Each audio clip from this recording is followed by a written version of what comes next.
اور دوسرا اس کے اندر ایک راوی ہے واصل بن ابی جمیل جو ضعیف ہے اور اس کی تمام اسانید جو ہیں ضعیف ہیں، لہٰذا اس کی بنیاد پر یہ کہنا کہ یہ چیزیں مکروہ ہیں یہ درست نہیں ہے۔ اگر اس لہٰذا حلال جانور کی کپورے، گردے، دل، کلیجی، تلی اور اسی طرح اوجڑی وغیرہ یہ کھانا جائز ہے، حلال ہے، اس میں کوئی اشکال نہیں ہے، اور ان کو اپنی طرف سے حرام کہنا یہ درست نہیں ہے۔ یہ چند سوالات تھے جو میں نے آپ کے سامنے ان کے جوابات اللہ کی توفیق سے دیے، اور اس سے پہلے جو 2 گزارشات میں نے کی تھی کہ اس بہتر ہو کہ اس پروگرام کا جو پہلا جو حصہ ہے میں نے یوم عرفہ کے بارے میں بات کی، اس کو الگ سے کلپ بنا کر اس کو آگے شیئر کر دیا جائے تاکہ تمام مسلمان اس سے استفادہ کریں۔ دوسرا حصہ نماز عید الاضحیٰ کے بارے میں اس کا کلپ بنا دیا جائے، اور اس کے بعد سوالوں کے جوابات ہیں ان کو شیئر کر دیا جائے۔ آپ کے ذہن میں کوئی سوال ہو تو آپ کر سکتے ہیں، اس کے بعد ہم پروگرام کو کسی کا کوئی سوال ہو تو آپ کر سکتے ہیں۔ جو سوال کرنا چاہے وہ ہاتھ کھڑا کرے اور اس کا جو مائک ہے انمیوٹ کر دیا جائے۔ ہیلو، السلام علیکم رحمۃ اللہ وبرکاتہ۔ ابھی ہمارے انڈیا میں گائے یا بیل کاٹنا یہ ذبح کرنا وہ جرم ہے اس میں، تو پھر وہ بھینس کی قربانی ابھی کرتے، تو وہ کیسے بھینس کی قربانی کا؟ ایسی صورتحال میں میں نے تو یہ سنا ہے کہ وہاں گائے کی قربانی منع ہے، بیل کی جائز ہے، بیل کو منع نہیں کرتے، تو کوشش کریں کہ بیل کے کی قربانی کر لیں۔ تو ایسی صورت میں اگر کوئی اس طرح کی صورتحال بنتی ہے تو پھر وہاں کے علماء سے رابطہ کریں۔ میرا تو اس پر شرح صدر نہیں ہے کہ بھینس کی قربانی کی جائے، تو میں نے تو سنا ہے، انڈین بھائیوں سے ہی سنا ہے کہ وہاں گائے کی قربانی منع ہے لیکن بیل کی قربانی جائز ہے، تو پھر بیل کی کر لیں۔ جی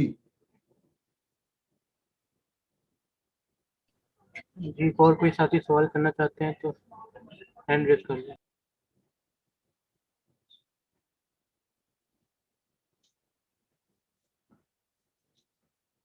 نہیں تو پھر کچھ دعاؤں کے لیے اپیل ہے۔ تو کل جس طرح میں نے عرض کیا کہ کل یوم عرفہ ہے، اس دن کا روزہ بھی رکھیں اور اس دن میں دعائیں بھی کریں ایک دوسروں کے لیے، اور خصوصی طور پر اہتمام کریں۔ ہاں جی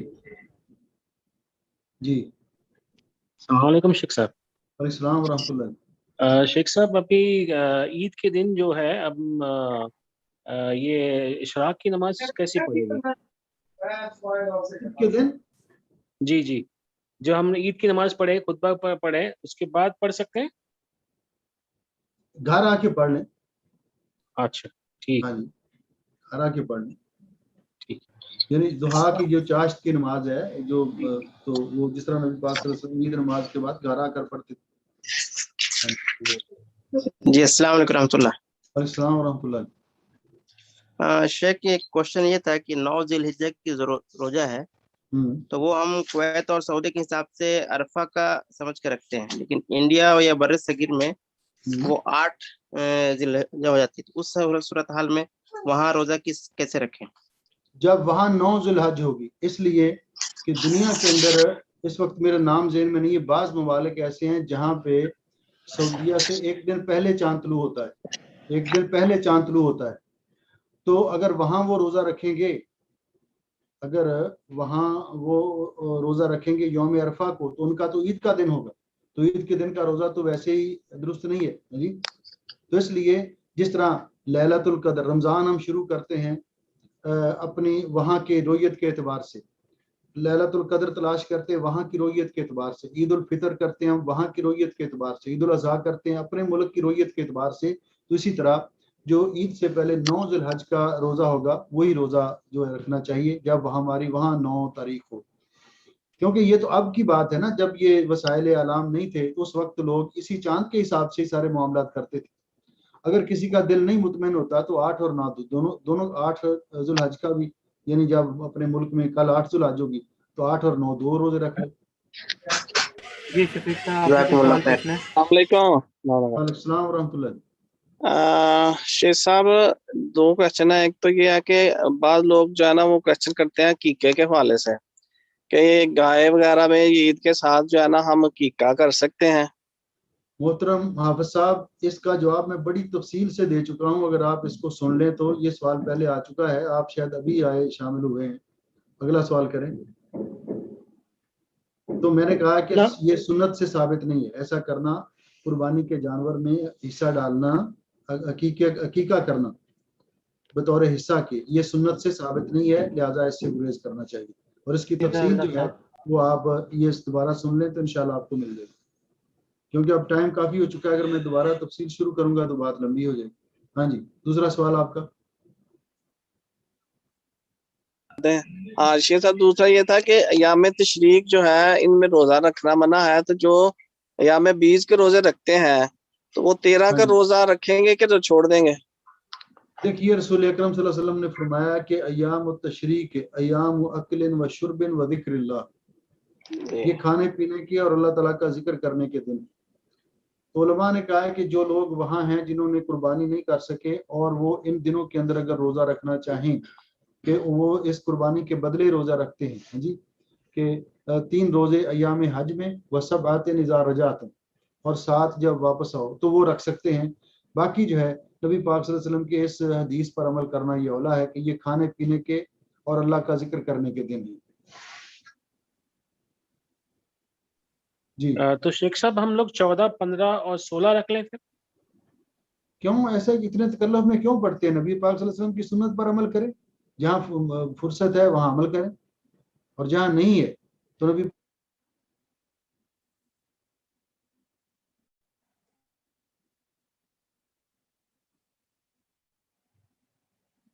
شیخ صاحب کا مائک میوٹ ہے، ذرا انمیوٹ کریں۔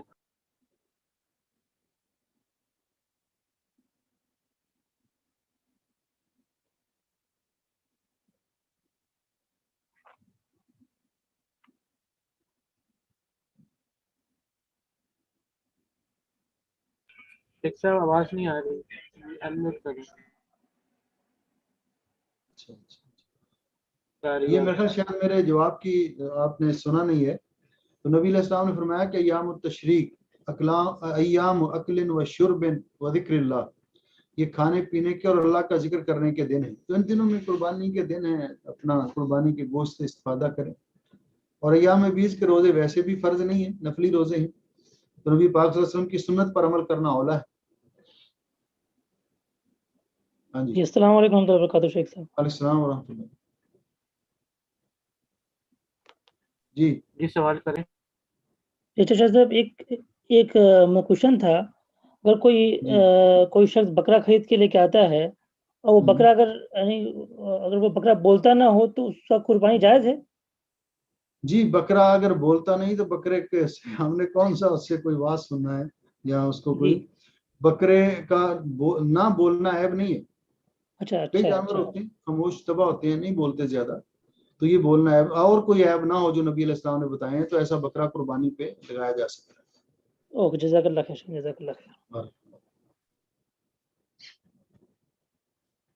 ہمارے محترم شیخ مفتی عبدالحنان زاہد صاحب سے آج بات ہوئی، وہ سب دوستوں کو سلام بھی کہہ رہے تھے اور ان کے لیے دعا صحت کی اپیل کر رہے تھے کہ ان کے لیے دعا کریں کہ اللہ ان کو صحت کاملہ عطا فرمائے۔ محترم قاری عبدالمنان طور صاحب کے لیے دعا کریں، اللہ ان کو بھی شفائے کاملہ عطا فرمائے۔ ہمارے بھائی مظہر ریاض صاحب، ان کی اہلیہ کے لیے دعا کریں، اللہ تعالیٰ ان کو بھی شفائے کاملہ عطا فرمائے۔ اور بھی جو مسلمان بہن بھائی چھوٹے بڑے بیمار ہیں، سب کے لیے دعا کریں کہ اللہ سب کو شفائے کاملہ عطا فرمائے۔ جو مسلمان پریشان ہیں، میں آپ سے ریکویسٹ کروں گا کہ ان کے لیے کل بھی خصوصی طور پہ یوم عرفہ ہے، دعا کریں، اور اپنے عام طور پر بھی دعاؤں میں یاد رکھیں کہ اللہ تمام پریشان مسلمانوں کی پریشانیاں دور فرمائے۔ اللہ تعالیٰ ہم سب کی دنیا اور آخرت بہتر بنائے۔